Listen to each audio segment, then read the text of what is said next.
Since March, I've had the honor of representing our community in the Iowa Senate. In both of these positions, every time I've examined an issue that we need to fix in Iowa, I've ultimately discovered a common underlying problem: the influence of powerful corporations, often located outside of Iowa, over our political system. The policies these corporations and their ultra-wealthy investors purchase through campaign contributions and expensive lobbying efforts are almost without exception bad for Iowa and bad for Iowans. Elizabeth Warren understands this dynamic better than anyone. She knows what's broken and she knows how to fix it.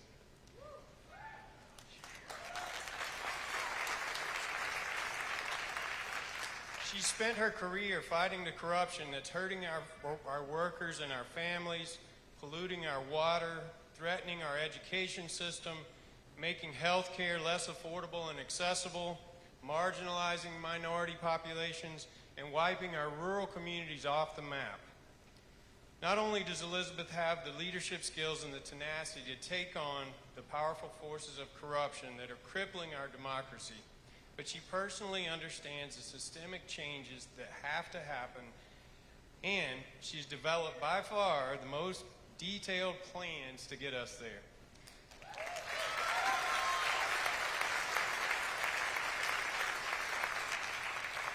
We need a leader in the White House who understands how to fix our economic system so that it works for everybody, not just the wealthiest individuals and powerful corporations.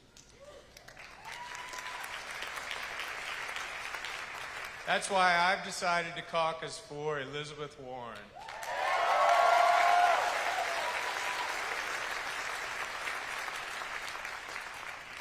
As I've gotten to know Elizabeth and her staff over the last few months, I've been particularly impressed with the organization they've built and the process by which they've developed their plans. This is not a top-down effort. Elizabeth knows that the only way we'll be successful is by getting everybody involved, and her grassroots campaign is a testament to that. And how exactly have those plans of hers been developed? I can tell you that she and her staff have talked to a myriad of folks on the ground doing the real work in these policy areas, including many right here in Iowa and even here in the Cedar Valley and at UNI. This collaborative, we're all in this together approach is how we will build a better future for us all.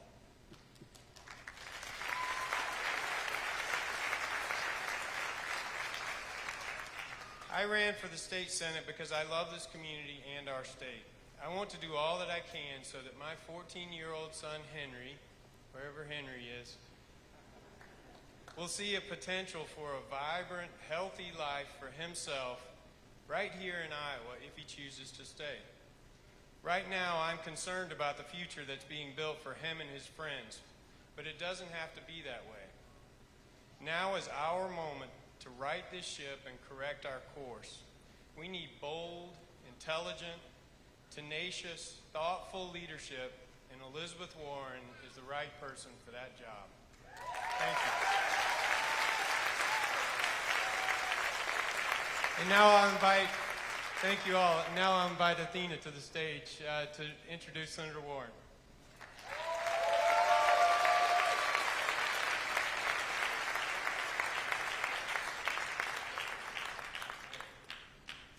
Hello, everyone. Thank you so much for being here.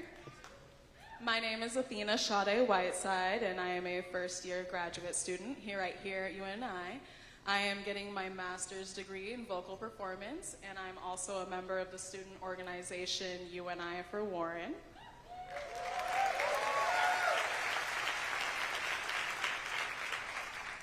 I would like to start off by saying how wonderful it is to have you all here for Elizabeth, and how glad I am to see so many people actively involved in this election and taking the necessary steps to become a more informed voter. I personally believe that it is of the greatest importance and a great privilege to be involved in politics at the local, state, and national level. Yes. Despite the fact that I'm getting my education in music, I have always had a passion for politics. So this summer, I was ecstatic when I was offered an internship with the Elizabeth Warren campaign. I wanted nothing more than to be in this fight with Elizabeth and make a difference for our country. Growing up as a black woman in Iowa, coming from a poor family, going through the foster care system, and experiencing homelessness over a year when I was a teenager, I have had to fight and work so hard to have access to the basic opportunities that I think every American should have easy access to.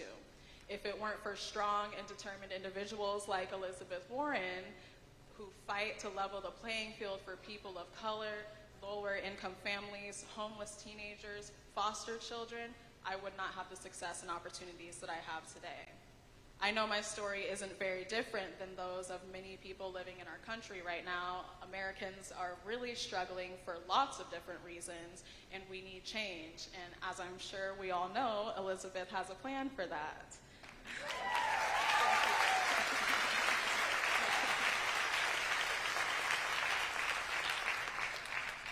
She has the most comprehensive plans and a vision to make those plans a reality. She is fighting for equity, better access to opportunity, and most importantly, a better future for all Americans. That is why I stand with Elizabeth. She is fighting to be the change that she wants to see in this world, and I admire her greatly for that. She gives me hope for our future, for everyone's future, and in a time like this, I think we could all use a little hope. So, with that, it is my pleasure to introduce to you Senator Elizabeth Warren.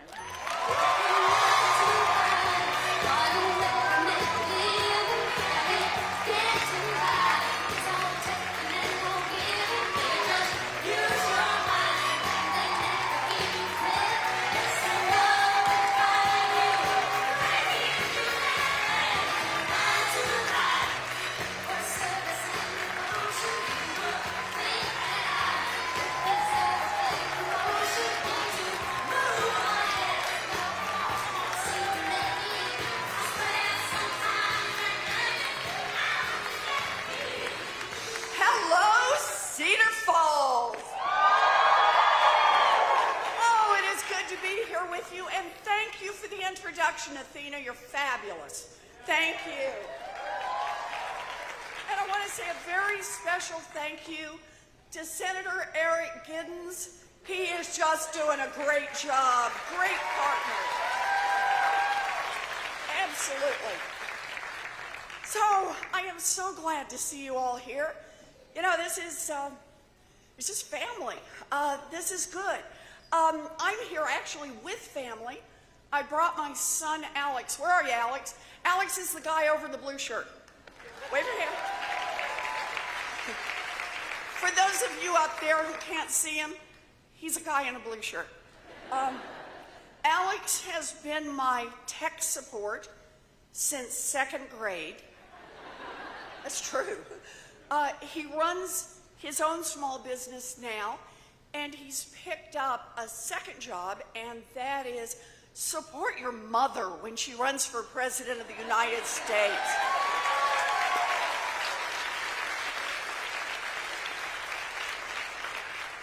So I appreciate all of you being here tonight.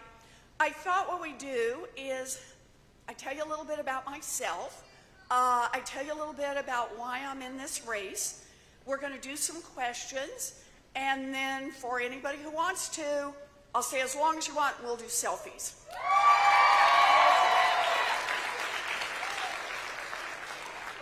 So I was born and raised in Oklahoma. It's okay. It's all right.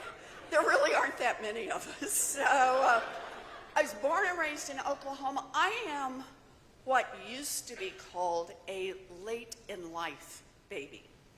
My mother always just called me the surprise. I have three much older brothers. To this day, they are referred to as the boys to distinguish them from the surprise. And all three of my brothers went off and joined the military. My oldest brother, Don Reed, he was career military.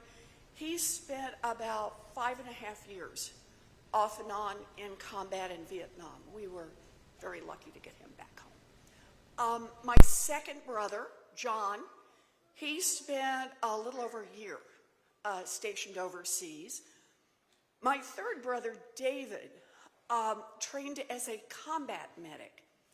And that has created some excitement sometimes in our family. Thanksgiving dinner, anybody chokes, David is ready to perform an emergency tracheotomy. Believe me, we all just say, back up. No, David, we're fine.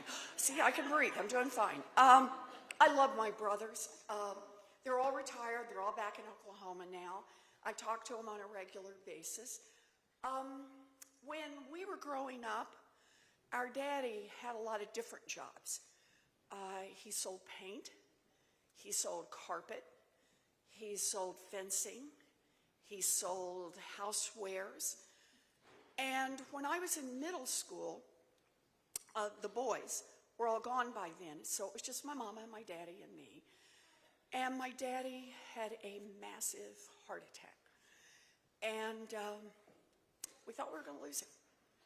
Now, he pulled through, but he couldn't work for a long, long time. And even now, I can remember the day we lost our family station wagon. I can remember how my mother used to tuck me in at night, and she'd kiss me on the forehead, and she'd pull my blankets up and pat me and smile. And I always knew what was coming next. She'd walk outside my bedroom, close the door, and then I'd hear her start to cry. She never wanted to cry in front of me. This was the time when I learned words like mortgage and foreclosure. And one day, I walked into my folks' bedroom, and laid out on the bed was the dress. Now, some of you here will know the dress. It's the one that only comes out for weddings, funerals, and graduations. And there's the dress, and at the foot of the bed, there's my mother. She's in her slip and her stocking feet, and she's pacing.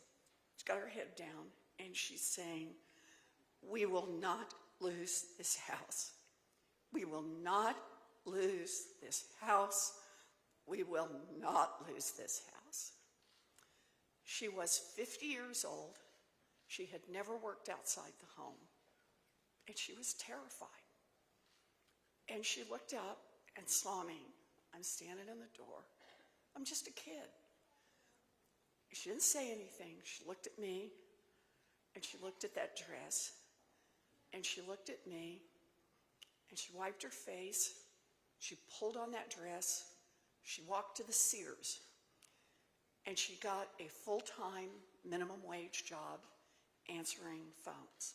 That minimum wage job saved our house, and more importantly, it saved our family. It is the lesson my mother taught me, and that is, no matter how scared you are, no matter how hard it looks, when it comes down to it, you reach down deep, you find what you have to find, you pull it up, and you take care of the people you love. That's it.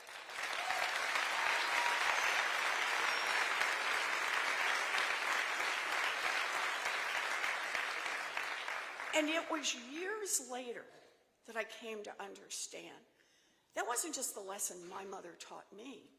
It's what millions of people do across this country every day.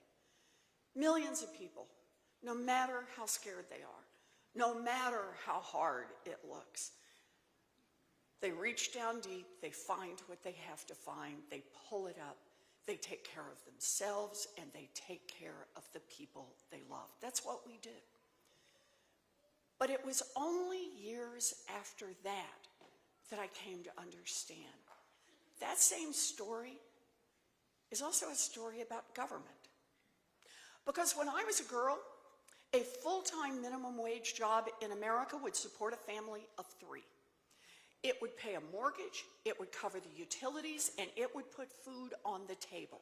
Today, a full-time minimum wage job in America will not keep a mama and a baby out of poverty. That is wrong, and that is why I am in this fight.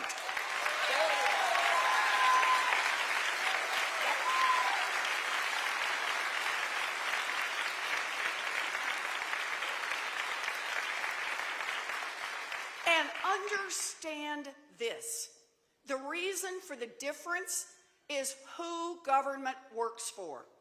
When I was a girl, the question asked about the minimum wage is, what does it take a family of three to get along in this country? What does it take a family of three to get a toehold in America's middle class? What does it take a family of three to have something solid that they can build from? Today, the question asked in Washington is, where do we set the minimum wage to maximize the profits for giant multinational corporations? Well, I don't want a government that works for giant multinational corporations. I want one that works for our families.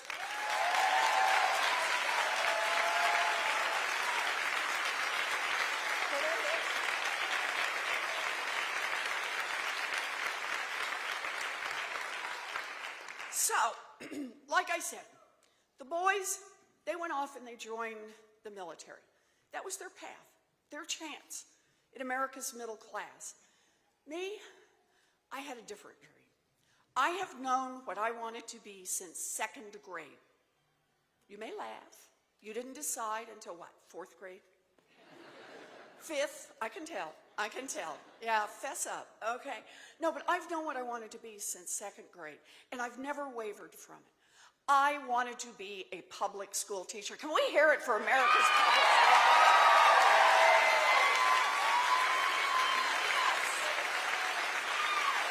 Yes. Yes. Oh, wow. And I got to tell you all, I committed early, and I really invested. I used to line my dollies up and teach school. I had a reputation for being tough but fair. Boy, it's what I wanted. Dang, did I want this. By the time I graduated from high school, my family didn't have the money for a college application, much less to send me to 4 years at university. So, like a lot of Americans, I do not have a straight path story. I have a story that has some twists and turns in it. So here's how my twists and turns go. I got a scholarship to college. Go debaters. Yeah. And then at 19, I fell in love, got married, dropped out, and got a minimum wage job. Yay! I picked it. It was my choice. It's going to be a good life. But it wasn't the dream. It wasn't the thing I wanted to do. And then we're living down in Texas, down in Houston, and I found it.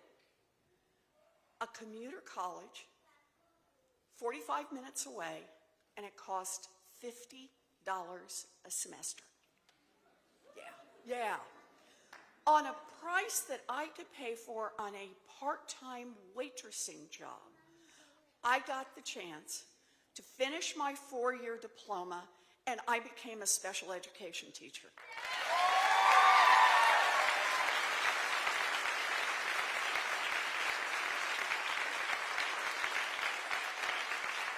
I have lived my dream job. I love this work. We got any public school teachers in here? Any special education teachers? Okay, so I'm going to count on you to back me up on this. It's not a job. It's a calling. It is. I love those children.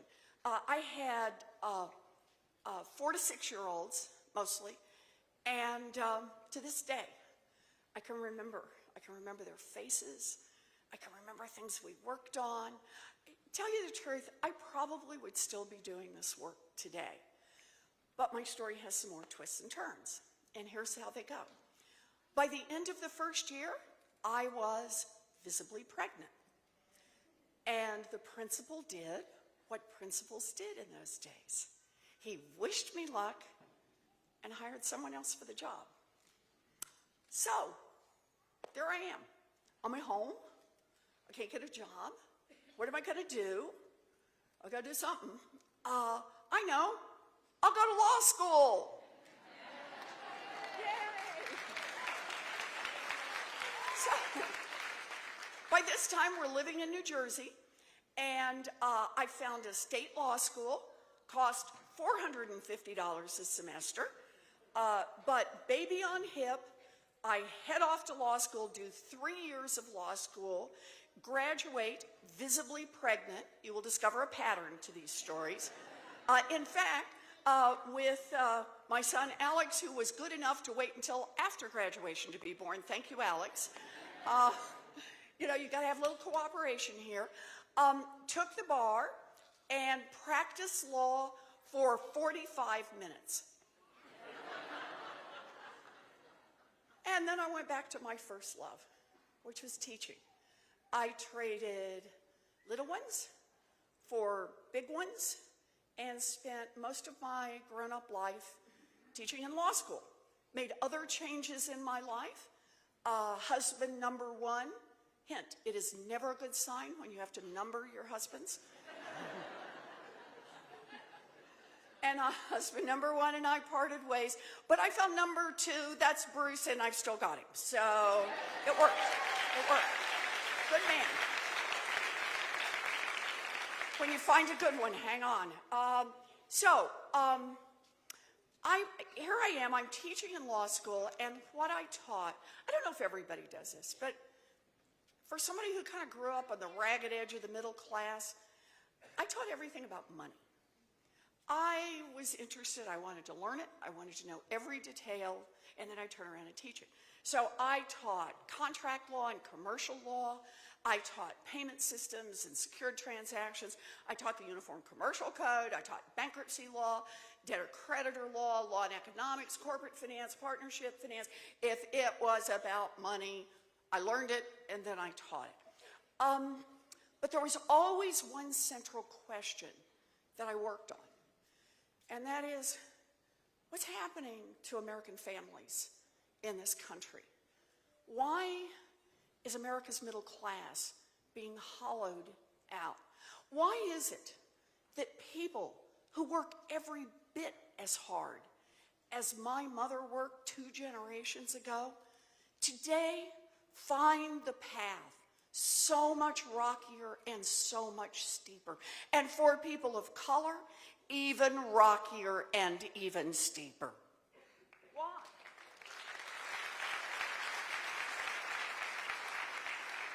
And the answer is like the answer on minimum wage.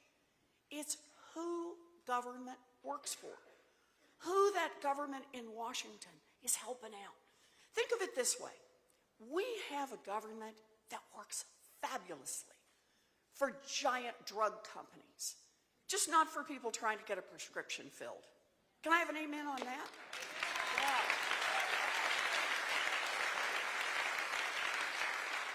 We have a government that works great for people who want to invest and make money off private prisons and private detention centers. Just not for the people whose lives are destroyed and whose communities are torn apart. We have a government that works tremendously well for giant oil companies that want to drill everywhere, just not for the rest of us who see climate change bearing down upon us, right?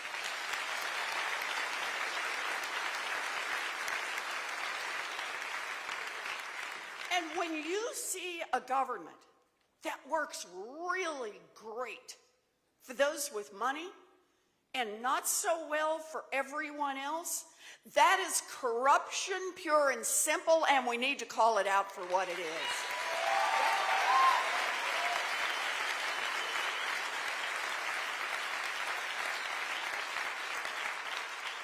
Corruption. And here's the thing.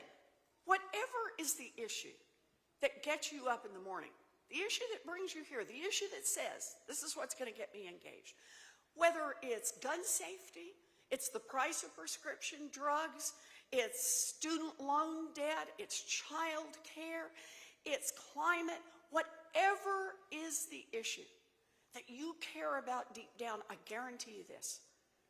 If there's a decision to be made in Washington, it's been influenced by money. It's been nudged by money. It's been shaped by money.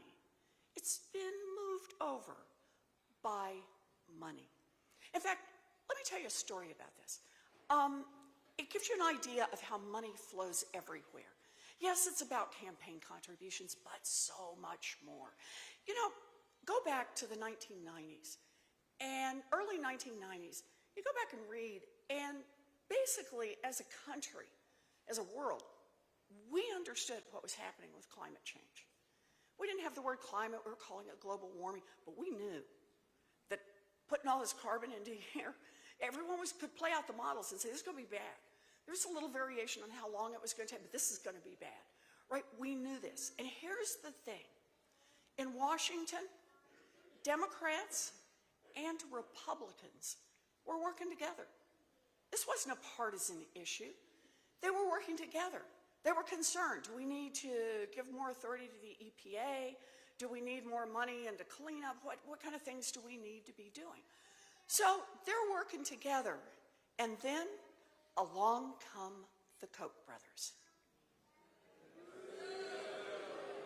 Oh, you've heard of the Koch brothers, I can tell. The Koch brothers and the big oil companies, the fossil fuel industry, and the giant polluters, and they get together in effect and say, wow, if Congress gets serious about this climate business, they change the regulations, it's going to bite into our bottom line. This is going to cost us our profits. So they've got an investment decision to make. They can see this coming just like everybody else can. What could they do? They could say, you know what, we're going to get out of carbon-based, we're going to move into clean, and no, they don't do that. They could say, we're going to double down on R&D, on how to take carbon out of the air, how to clean it out of the water. They don't do that. You know what they invest in? Politicians. They invest in Washington. They invest big time in campaign contributions, in lobbyists, in PR firms, in think tanks, in so-called experts. In fact, here I am, college campus. Let's talk about some of those bought and paid for experts for just a minute. Think about this. These are the guys who stand up to deny the science of climate, right? And they say, well, I am a doctor of... And as a doctor of... you know, this business about climate, it was warm before, the dinosaurs loved it, it was, everything worked out great, it was, who knows, who knows. What is the point of that?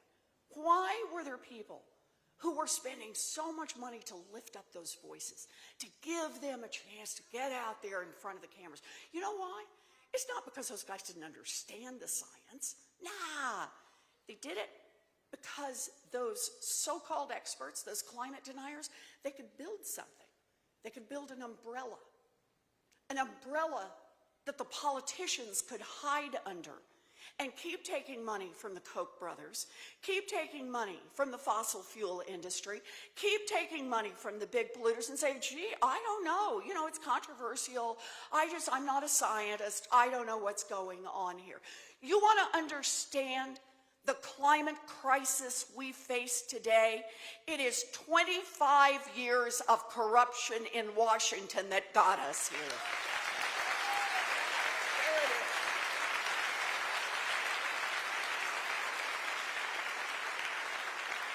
So, we got big problems, and they really do go everywhere. And to fix this, we can't just pass a statute over here, a couple of regulations over here, you know, we'll change a couple of definitions over here. No, we need big structural change. That's what it'll take. Big change. And structural. Yeah. So, what does that look like? Well, part one, we need to attack the corruption head on.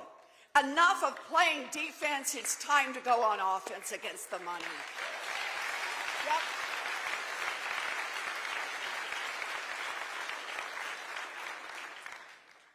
And I got a plan for that. So here it is. Here it is. You wouldn't be surprised to hear this. Since money is everywhere, makes itself felt in so many places in our government, it's got a lot of moving parts to it. So what I'm going to do is I'm just going to give you a sample, okay, a few of the pieces out of this anti-corruption bill. And just so you know, when I say it's got a lot of parts, here's the good news. I have the biggest anti-corruption plan since Watergate. That's the good news. Here's the bad news. We need the biggest anti-corruption plan since Watergate. So here's how part of it works. End lobbying as we know it.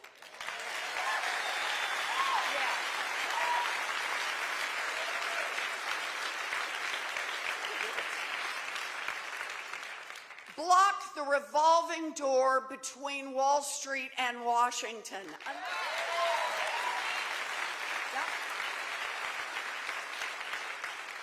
Here's one you may never have thought about, but it's important. Make the United States Supreme Court follow basic rules of ethics.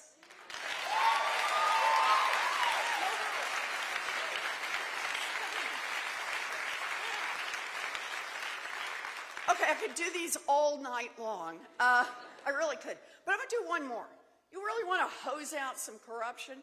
Here's one that'll do it. Make every single person who runs for federal office put their tax returns online.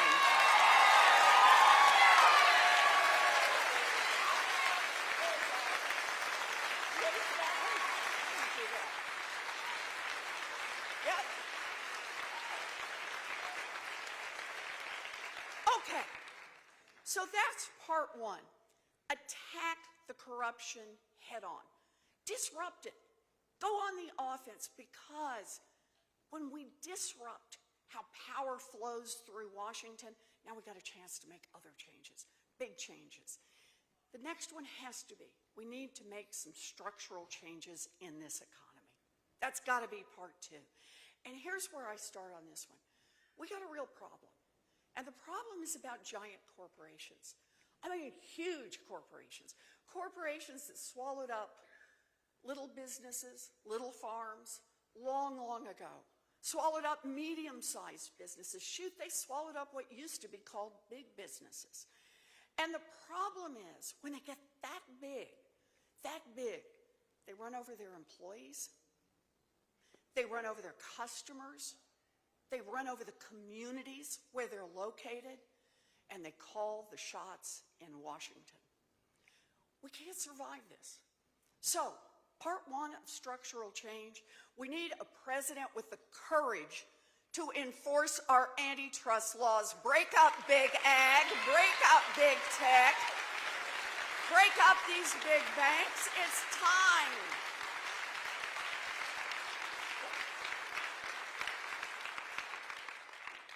But we need to do more in the economy. It's not just enough to have the government and the government's regulation. You got to have some balance in the system itself. And that means we need more power in the hands of workers. Make it easier to join a union and give unions more power when they negotiate.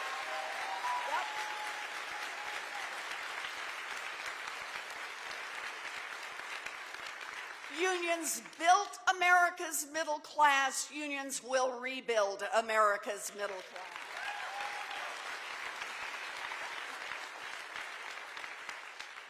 So that's how we can get some structural change in the economy. Here's another way. It's time for a wealth tax in America.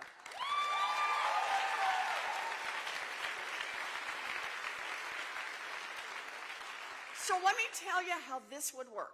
Here's the basic idea. Your first $50 million is free and clear.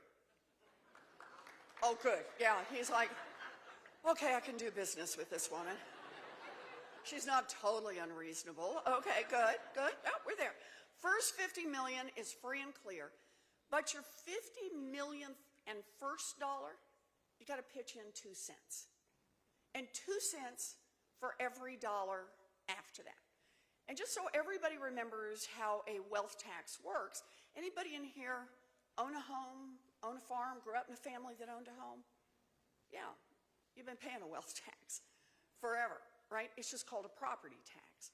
All I'm saying that's different is when you're above 50 million, and that's, by the way, the top 1/10 of 1% of fortunes in this country, when you get clear up there, it's not only about your real estate, it's about your stock portfolio, the diamonds, the Rembrandt, and the yacht.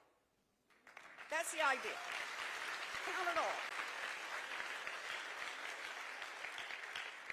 Now, I have folks say to me, a wealth tax on billionaires? Oh my. Vapors, that's what billionaires, I think, say about this. Some of them. And here's the thing. They say, we worked hard. We had a great idea. We stayed up late. And that's how we got to be billionaires. And my answer is, good for you. That's great. That's fabulous. But you built a great fortune here in America, I guarantee. You built it at least in part using workers all of us help pay to educate. Yep. It's true.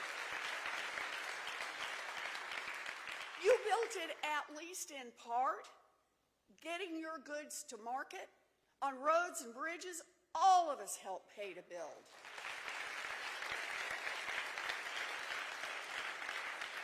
You built it, at least in part, protected by police and firefighters. All of us help pay the salaries for.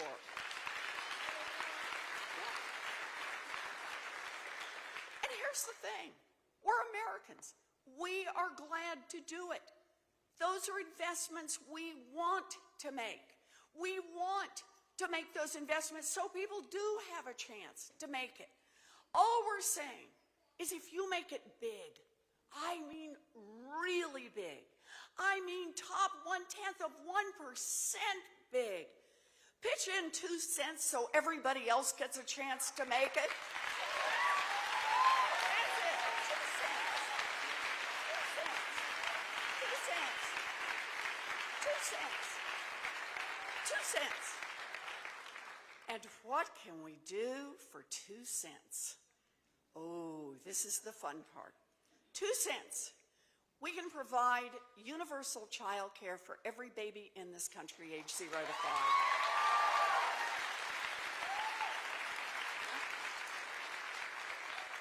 Universal pre-K for every 3-year-old and 4-year-old in America.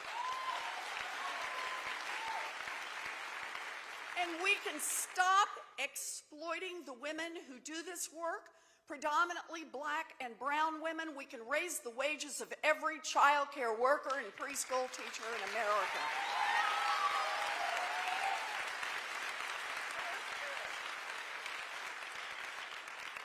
That's what we can do for our littlest ones. How about K-12?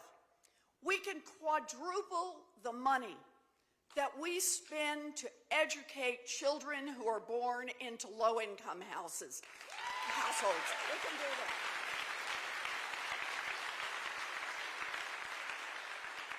We can, for the first time, fully fund IDEA, and that means every child with a disability gets the education that he or she or they need. All of them. You bet.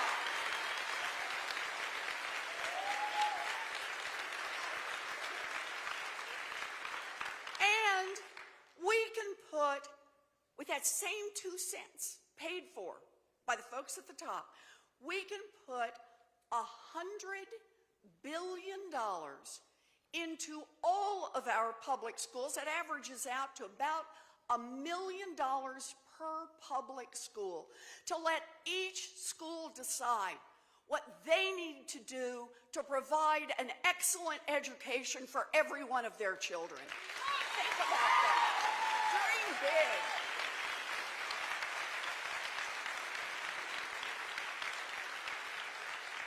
Okay, I'm still riding my 2 cents here. We can do all that for our babies. We can do all of that in K-12.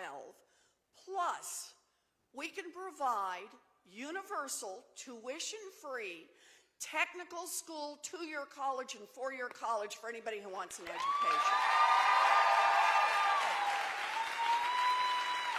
Yep. We can level the playing field and put $50 billion directly into our historically black colleges and universities. 2 cents. 2 cents. We can do all of that and one more thing. We can cancel student loan debt for about 95% of the folks who've got it. Yes. You can. Yes. Yep. 2 cents. That's all it takes. I want you to think about what that means about this economy. That a 2 cents on the top 1/10 of 1%, it's about 70,000 fortunes in this country, and we can invest in an entire generation. There's one more that we should talk about when we're making structural change, and that is, this one goes to our values just like the others do. After a lifetime of hard work, people are entitled to retire with dignity, and that means protecting Social Security. Yep.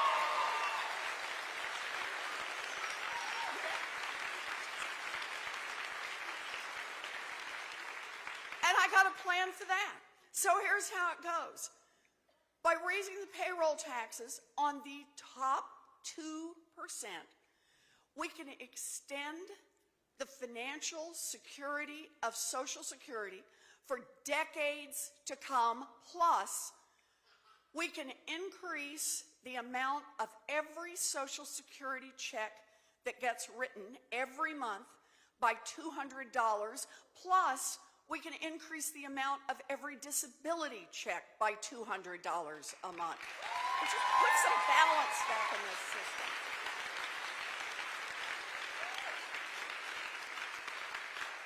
So there it is.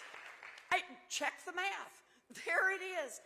We can make structural change in this economy. We need to do it. So part 1, attack the corruption head on. Part 2, structural change in the economy. Part 3, we need to protect our democracy.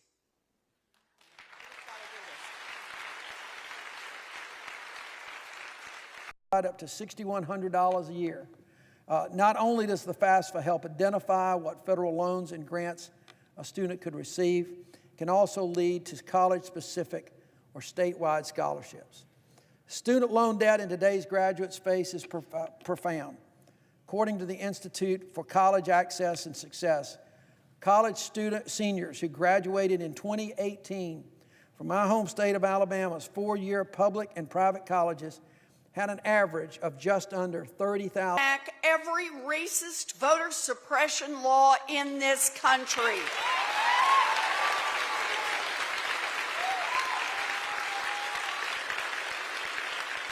And one more. Repeal Citizens United. Democracy is not for sale.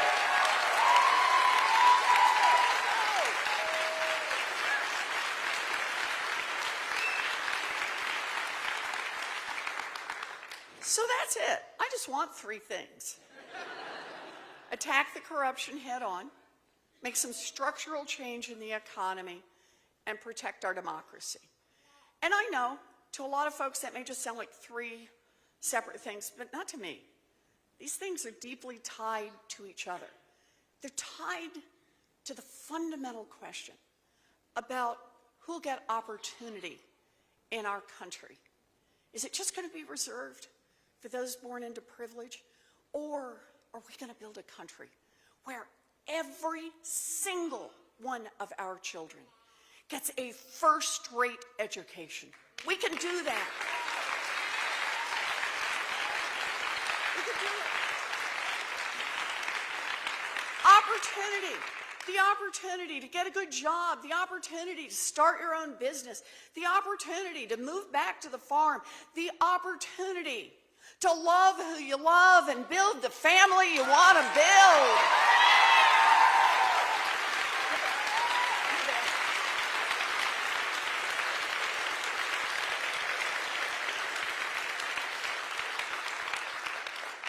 And let me tell you why that matters so much to me. Not in a million years did I think I would run for public office. But I got the opportunity to be a public school teacher, the opportunity to be a college professor, the opportunity to be a United States Senator, and the opportunity to be a candidate for President of the United States. Dream big, fight hard, let's win.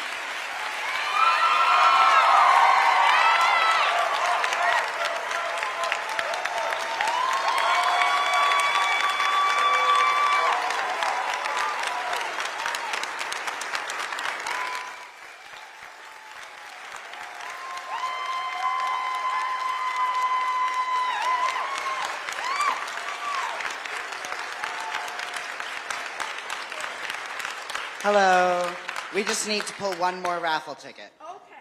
And then I'll be out of your way. No, you're welcome. Okay.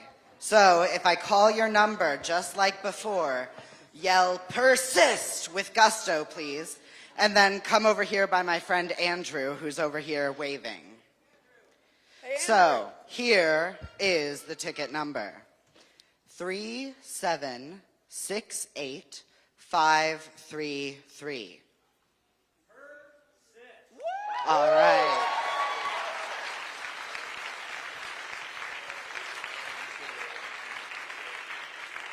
All righty, so let's do some questions. You're up first. Tell me your name.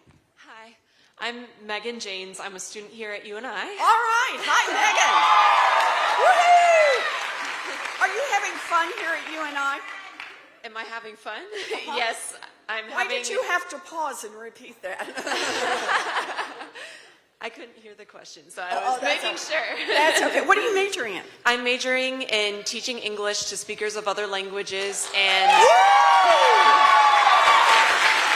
Spanish teaching, and I have a minor in Spanish translation. Fantastic. All right. Terrific.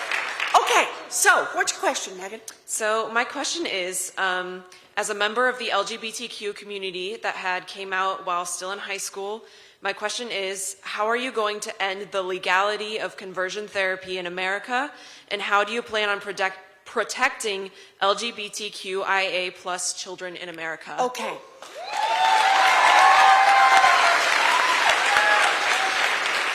So let me start with conversion therapy should be made illegal across this country. But I want to go to your bigger question overall, and that is, how do we make sure that every single child learns in a warm and welcoming environment, that every single child not only feels safe, but feels valued? My answer to that is we need to get rid of Betsy DeVos as Secretary of Education.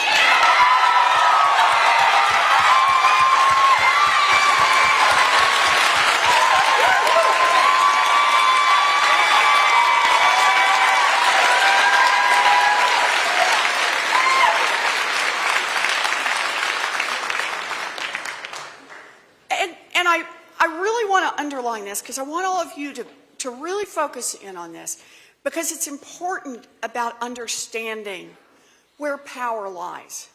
Secretary of Education has an amazing amount of power. And as President of the United States, I am going to appoint someone who has been a public school teacher and who values every single child.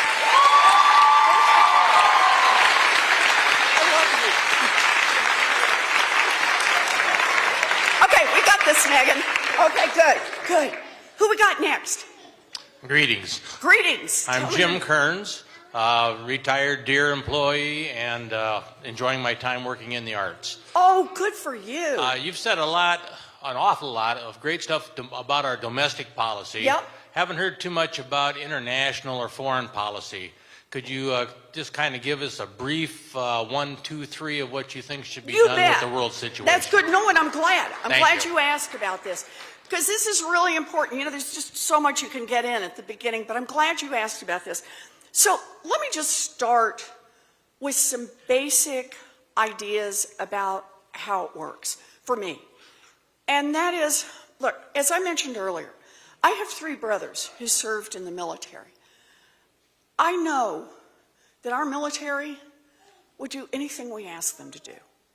Their families sacrifice, they sacrifice. I mean, they literally have agreed to put their lives on the line unhesitatingly. Our military is strong, it's creative, but we should not ask our military to go around the world and try to do jobs that are not subject to a military solution. We should not ask them. We must think about all of the tools in the toolbox. Military is one, but we also have diplomatic tools. We must strengthen our State Department. We need people who understand the regions they're in, who speak the language, who know the economies, who know the local politics, who can help us do the painstaking work of negotiation with people around the world. And we need to strengthen, and remember, our economy. We have economic tools, tools that when we build a strong economy here at home, access to trade is part of our foreign policy. Who we invite in to sell their products here in the United States, that is a part of our foreign policy, and we need to think of that all together. So that's part 1 for me.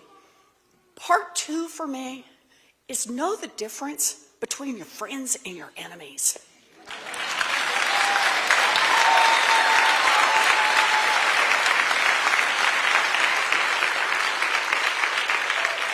And understand this in both ways. I mean, come on, look, there are some parts of this you never would have dreamed you have to say.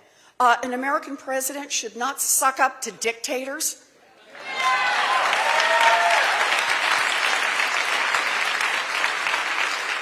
An American president should not go off and make impulsive decisions that the team doesn't even know about, as has just happened in Turkey.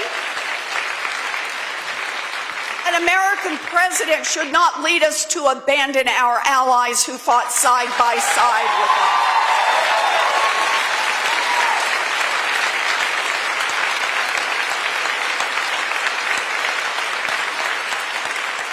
So that's the 2. And you wanted the 3? We need to be a country, once again, that lives our values. So we hold up our heads all around the world, and that people look to us and they say, there's a country where democracy works. There's a country where children are valued. There's a country where everyone gets an opportunity to build something. That not only helps us at home, it helps us everywhere in the world. Every single time that we get the chance to work with an ally, every single time that we get the chance to help a country strengthen its democracy, strengthen its respect for people, all of their people, every time we do that, we not only make that country stronger, we make ourselves stronger. We want alliances because it helps magnify our strength throughout the world. So for me, to understand this, look at something like our Trump-made crisis down at the border. The cost of that, by not using our economic tools and continuing to invest in Central America, people have to flee because the government has been destabilized, because people fear for their lives, living there, they see no future. You use your economic tools there.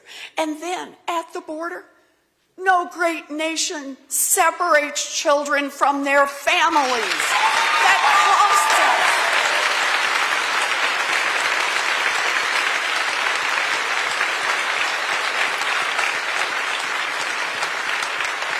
So that's kind of my 1, 2, 3. How we build a foreign policy that helps us be a strong nation. We use all the tools in the toolbox. I think this is critically important, but I really have to land on, we live our values every single day. That will make a strong America. Thank you. Thank you. Good question. All righty, tell me your name. Yes, Justin Scott. Hi, Justin Scott. How are you? My knee. I'm good. How about you? Doing good. My knee's Good. a little sore. Your knee's a little sore. I'm sorry to hear that. It's been going on for a long time. Right. You know, or- I am a lifelong Iowan, and I am also an atheist. Okay. Any atheists in the room? Woo-hoo. For the longest time, at least as long as back as I have been able to vote, candidates seem to always pander to the religious voter, especially the religious right. There is a huge opportunity in this election for some candidate or all the candidates to harness the power of the atheist voter. Last estimates, there's about 80 to 100 million of us that are unaffiliated with a political side, if you will.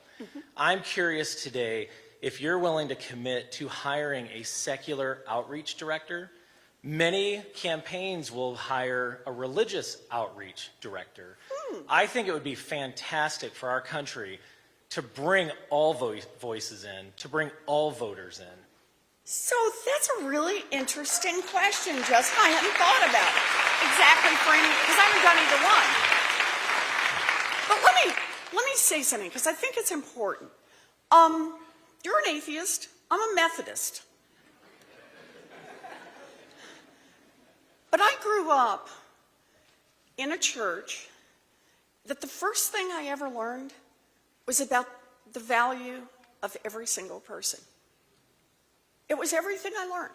I'm not saying every Methodist is like that. That's not my job, is to talk about all of them. I'm telling you what I learned from the time I was little. I was a Sunday school teacher.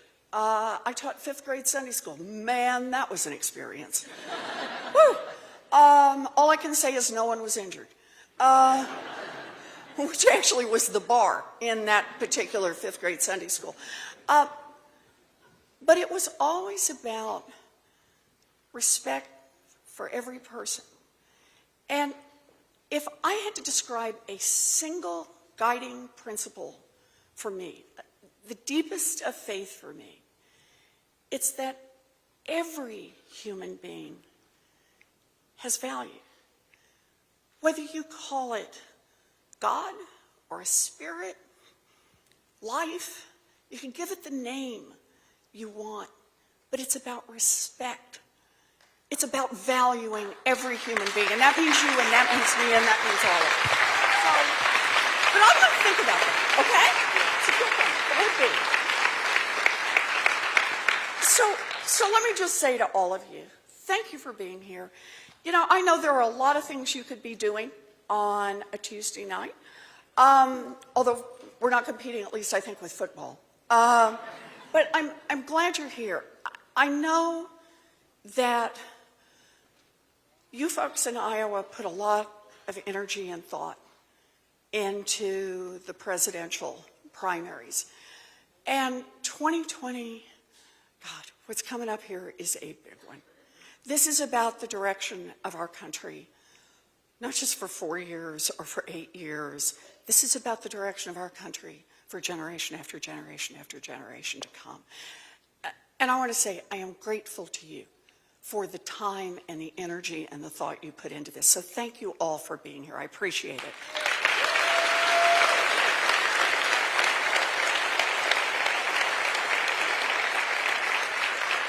I also want to say one last thing before we start the selfies, and that is, I know I have a lot of plans, and I get teased sometimes about those plans. How many plans? Yeah, a lot of plans. And there's a lot of detail in those plans. And if you want more detail about someone, go to ElizabethWarren.com, and there's a lot of stuff there to take a look at if you want to. When I first got in the race for president, I came to Iowa. And I spent the first weekend here, and then I went back to Washington. And experts, also known as senators, came up to me and talked to me, and they said, I saw your You've gotten in the race. It's good. You're out there talking about all these plans. It's too hard. Too hard to talk about and too hard to get any of this stuff done. You got to shrink up what you're trying to do here. You need to, they advise me, talk in generalities, smile more. And I remember the first time I heard this, I thought to myself, what do you think they said to the abolitionists? Too hard. We're never going to make change. Quit now. What did they say just a little over 100 years ago to the suffragettes? Too hard, quit now. What did they say to the early union organizers? Too hard, quit now. What did they say to the foot soldiers in the civil rights movement? Too hard, quit now. A decade ago, what did they say to the LGBTQ plus activists? Too hard, quit now. But they didn't quit. They didn't quit. They didn't quit. They got organized. They built a grassroots movement. They persisted and they changed the course of American history.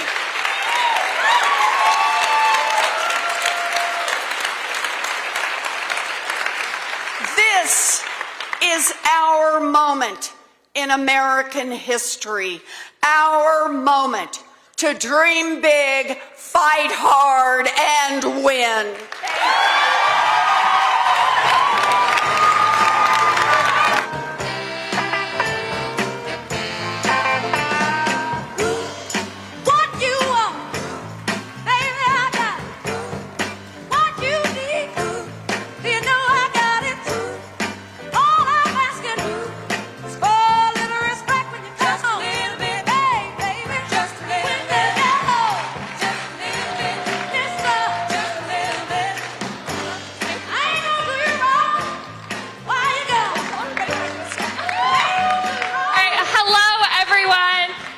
The moment you've all been waiting for, the selfie lines.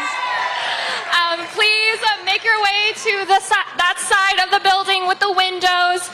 ADA folks, people who are sitting in ADA seating, please sit where you are. We will come to you. And folks with families, please come to the front of the line because we know how hard it is with your kiddos. Thank you all so much.